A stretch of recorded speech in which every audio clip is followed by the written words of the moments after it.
অভিনেত্রী যখন ভোটের প্রার্থী হয়। আরে চল চল বেরোতে হবে, আমার স্ক্রিপ্টটা কোথায়, ওটা আমার একটু দরকার।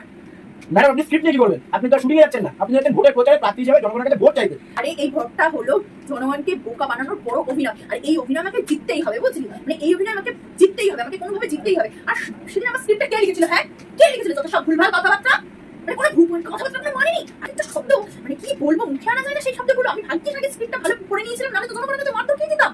আর সাংবাদিকগুলো প্রশ্ন করেছে আপনি ভোটে জিতলে কি করবেন? আমি কি করবো মানে কি জানি, আমি প্রার্থী মানুষ, আমি কি করবো, আমি কি করে বলবো?